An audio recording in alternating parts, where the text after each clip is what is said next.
Sheds ہیں اور پھر خدا نے چنی ہو زبان، ایک ایک لفظ کو، ایک ایک حرف کو چنا ہو، تو وسعت کتنی ہو جائے گی؟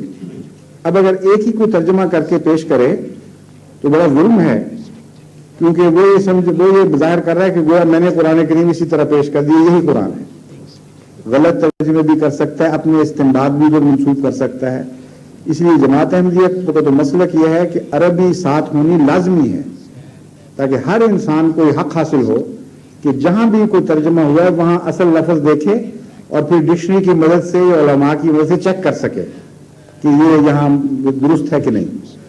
اور اس کے علاوہ بھی اس میں عجز پایا جاتا ہے، ترجمہ عربی ساتھ دینے میں عجز ہے، مطلب یہ اصل قرآن یہ ہے، ترجمہ قرآن نہیں ہے۔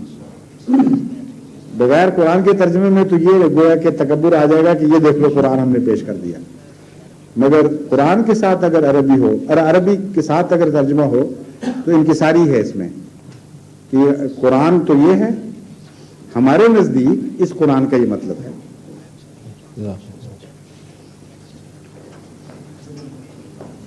سمائیے یس آفٹر دیٹ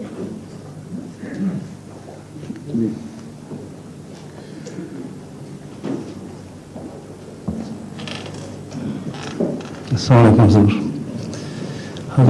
علیکم حضور قرآن شریف میں 27 یا 28 نبیوں کا ذکر ہے، جو 25 رسول اکرم صلی اللہ علیہ وسلم سمیت 25 انبیاء کا ذکر ہے، بعض 24 کہتے ہیں لیکن میرے نزدیک 25 ہے، جبکہ 1,20,000 نبی آئے اور 24,000 جن کا دنیا کو پتہ نہیں۔ تو اللہ تعالیٰ نے یہ بتائیے، میں ایک بات سمجھ گیا ہوں جی کہ 25 نبیوں کے ذکر پہ قرآن اتنا بڑا ہو گیا ہے جی، اور حفظ کرنا اچھا خاصا مشکل کام ہے۔ اس کو 1,24,000 نبیوں کے ذکر میں بھر کے دیکھیں کتنی بڑی کتاب بنے گی۔ جی نہیں، میرا اگر یہ خطرہ ہوتا کہ کسی ایسے نبی کا ذکر رہ گیا جس کے نتیجے میں نبوت کی ایک مثال معلوم کرنے سے انسان محروم رہ گیا، تو پھر یہ اعتراض اٹھ سکتا تھا کہ کم نبیوں کا کیوں ذکر ہے۔ قرآن کریم فرماتا ہے کہ ہم نے اس میں کل مثل، ہر قسم کی مثالیں اکٹھی کر دی ہیں۔ فیہا کتب قیمہ، اس میں تمام زندہ اور باقی رہنے والی تعلیمیں ہم نے اکٹھی کر دی ہیں، جس کا مطلب یہ ہے کہ ان 25 انبیاء میں سے خدا نے وہ منتخب کیے جن کے زندگی کے مختلف پہلو ہر قسم کی نبوت کی مثالوں پر حاوی ہو گئے ہیں۔ اب باقیوں کا ذکر بے شک نہ ہو، لیکن جہاں بھی نبی نظر آئیں گے آپ کو، وہاں ان 25 نبیوں کے دائرے میں ہی ان کی سنت ہوگی، اس سے باہر نہیں ہوگی۔ اس لیے نہایت ہی حکیمانہ طریق ہے کہ کم سے کم ضروری بیان کر دیا، ورنہ تفسیر ہر ایک کی الگ الگ بیان کرتا تو یہ کتاب تو انسان کے بس میں ہی نہ رہتی، اس کی حد استطاعت سے باہر نکل جاتی۔ اللہ تعالیٰ نے ہمیں دعا سکھائی، اہدنا الصراط المستقیم، جس کا کہ شہداء، صادقین، صالحین، نبیین تو ہوں گے۔ اور اللہ تعالیٰ نے خود دعا سکھائی، تو اللہ تعالیٰ صرف یہی تو نہیں کہ دعا سکھا دی اور اس کو قبول نہ فرمائے۔ صحیح ہے۔ تو آئندہ کے لیے جو جس طرح کے پہلے نبیوں کا ذکر نہیں، صرف پیراماؤنٹ نبیوں کا ذکر ہے، تو کیا فیوچر کے لیے بھی صرف پیراماؤنٹ نبی کا ذکر ہو اور بہت سے ایسے نبی ہوں جن کا کہ دنیا کو پتہ نہ ہو؟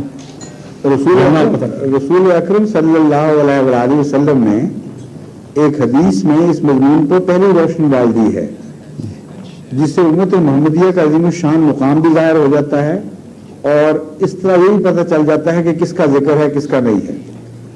آپ نے فرمایا کہ علماء امتی کا انبیاء بنی اسرائیل، میری امت کے علماء بھی پرانے امتوں بنی اسرائیل کی مثال دے کر، جو پہلی امتوں میں قریب ترین تھی، اس کے نبیوں کے ہم پلہ ہوں گے۔ کا مطلب ہے طرح، اور یہ وہی لفظ ہے کا جس کے متعلق آتا ہے کما ارسلنا الی فرعون رسولا، کہ جس طرح ہم نے رسول کی فرعون کی طرف رسول بھیجا تھا، اسی طرح رسول اللہ صلی اللہ علیہ وسلم کما ہیں۔ تو لفظ کا مفہوم آپ سمجھیں کتنا عظیم الشان ہے۔ اس کا مطلب یہ ہے ضروری نہیں برابر ہو بلکہ بڑا بھی ہو سکتا ہے۔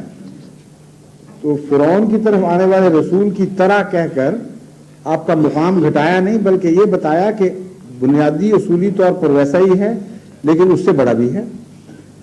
تو امت محمدیہ کے متعلق جب رسول اکرم صلی اللہ علیہ وسلم فرما رہے ہیں کا انبیاء بنی اسرائیل، تو عظیم الشان مقام امت کو عطا کیا ہے، اور علماء ہیں وہ ختم کرنے پر تلے بیٹھے ہیں، مفہوم نہیں سمجھتے کہ ہم کن معنوں میں ختم ہے حقیقی معنوں میں، یعنی شریعت لانے والا صاحب حکم رسول جس کا سکہ قیامت تک جائے گا، وہ صرف محمد مصطفیٰ صلی اللہ علیہ وسلم ہے۔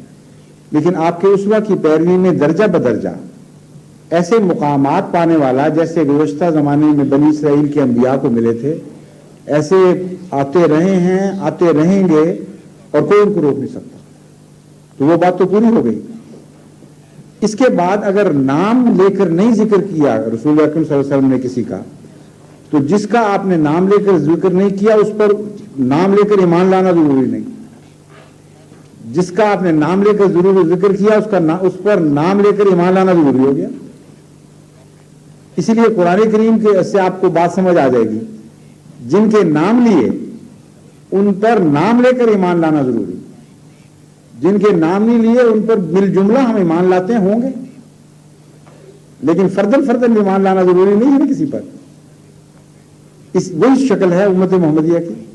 میرا ذاتی عقیدہ یہ ہے کہ گزشتہ امتوں میں جتنے رسول آئے ہیں محمد مصطفیٰ صلی اللہ علیہ وسلم کی غلامی میں وہ ضرور آئیں گے۔ زمانہ ختم نہیں ہوگا جب تک آپ کے غلاموں میں اتنی کثرت سے ایسے علماء پیدا نہ ہو جائیں جو ہم مرتبہ ہو جائیں گزشتہ رسولوں کے، تب آپ خاتم الانبیاء حقیقی بنیں گے، تب آپ اس مرتبہ اور مقام کو مکمل طور پر حاصل کریں گے جو ازل سے آپ کے لیے مقدر ہے۔ اور یہی نقشہ ہے جو میرے نزدیک معراج میں آپ کو دکھایا گیا کہ آپ نے تمام انبیاء کو اپنے پیچھے نماز پڑھتے دیکھا ہے، تو تمثیلات آئیں گی ان انبیاء کی، یہ مراد ہے، اور آپ کی غلامی کا دعویٰ کریں گی۔ اس لیے جو کشف آپ نے دیکھا اس کو عملاً دنیا سچا ہوتے بھی دیکھ لے گی۔ اب اس کی روشنی میں آپ گزشتہ بزرگوں کو ذرا دیکھیں، کتنے عظیم الشان بزرگ ہیں، کتنے بڑی عظیم الشان اولیاء گزرے ہیں، علماء گزرے ہیں۔